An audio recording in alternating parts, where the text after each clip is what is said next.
Hey everyone, Matt Thomas here. Thanks for watching. So I want to do a quick video on why it's difficult to live in the moment according to neuroscience, like literally how we're hardwired. Now, before you go, Matt, I watch your videos for best teaching strategies based on neuroscience and behavioral psychology, not for personal life philosophy.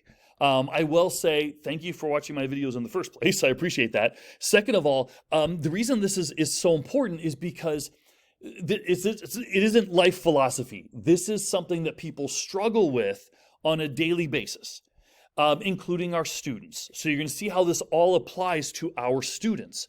And I'm a big believer as a researcher, if humanity, if people are always struggling with something, since as far back as we can find, right, as far back as research will tell us, there's a reason for it, right? And it's a neurological reason. Our brains are wired that way. And so you as a teacher, as a person, could be stressing your entire life because everyone says, live in the moment, live in the moment. And you're like, I can't live in the moment. Or you try to and you stress and it makes you feel bad. I'm going to tell you why we're not wired to do that. So hopefully that'll take some stress off of you as a person, as a teacher. And you're like, look, I understand why I can't really live in the moment or why it's so difficult. I'll explain all that. And then that could apply to our students because our students, you know, if you have students that lose focus in class, although you could argue, people have said this too, there's no such thing as losing focus. It's just changing focus to something else. That makes sense as well. But at least you can understand why students are jumping their focus from one place to the other. So that all being said, let me explain why it is very difficult to live in the moment if we force ourselves to, I should say, because we're really not hardwired. So the reason it's so difficult for us as humans to live in the moment is really, it's based on how we conceptualize time. So let me explain. So really what we have a defined definition of present, past, and future. Present to our brain, the actual present time, is 2 to 3 seconds before what we are doing codes into memory.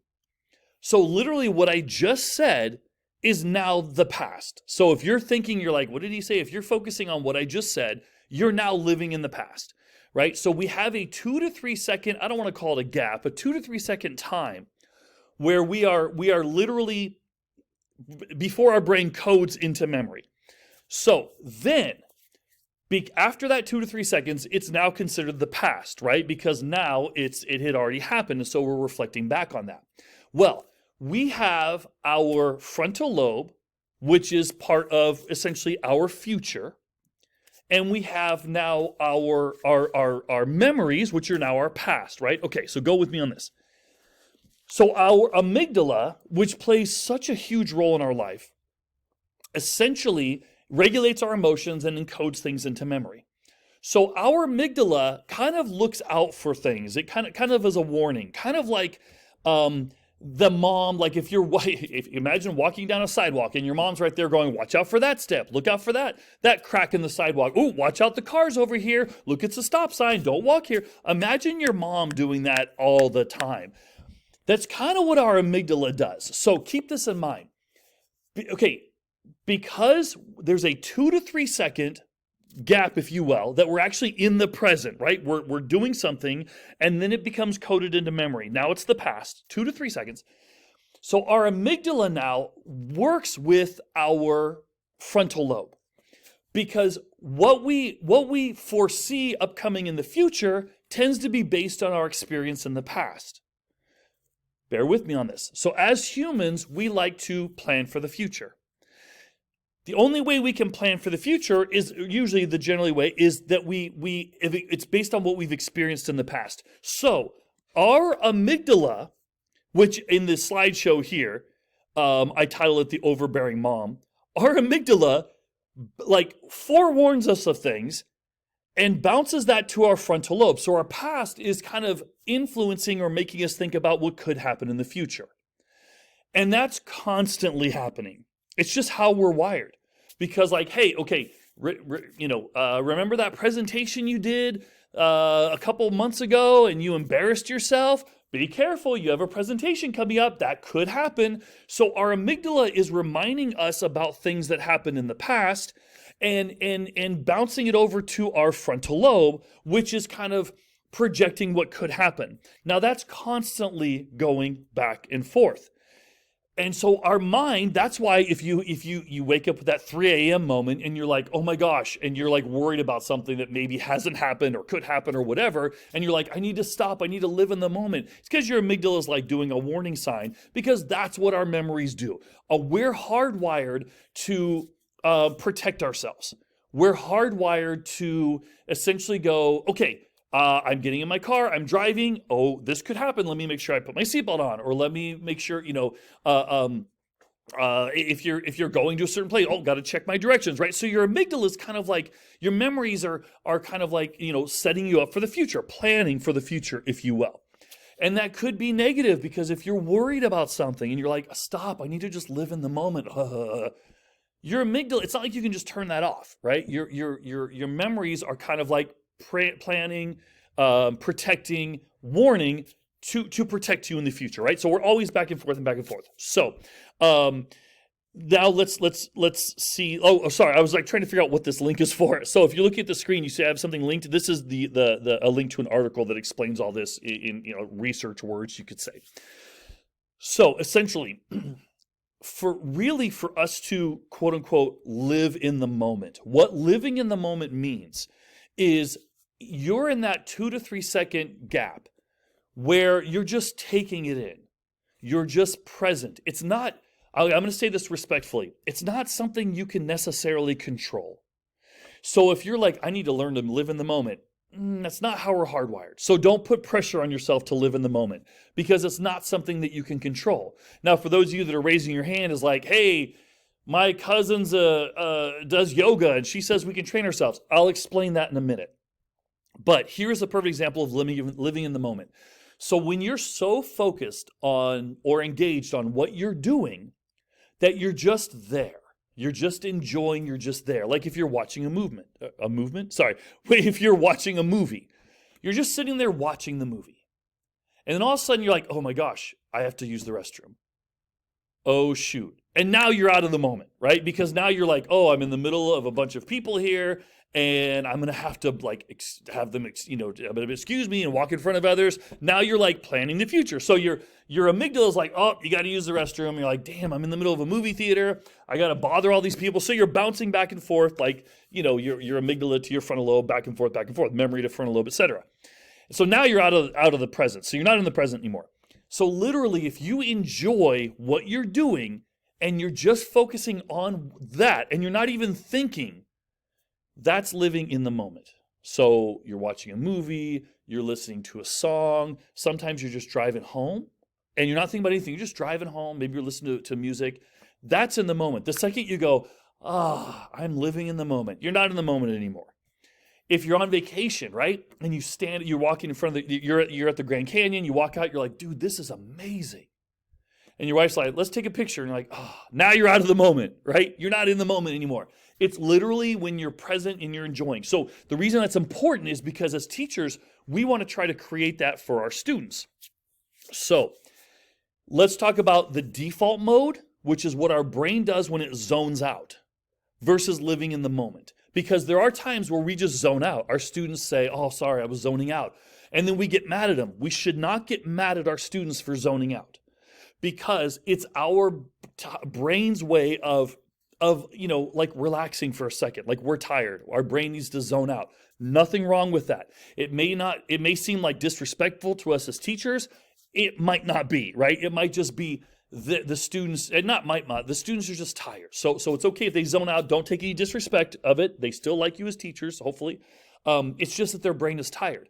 And if they're not paying attention, the students are probably focused on something else. Now, if you imagine a student getting yelled at by his, mom, dad, another teacher, whatever, break up with a girlfriend or boyfriend or whatever, and so now that student's amygdala is warning them of something, is worried about something, etc., and you have to try to refocus the students or fight against that. That's tough to do.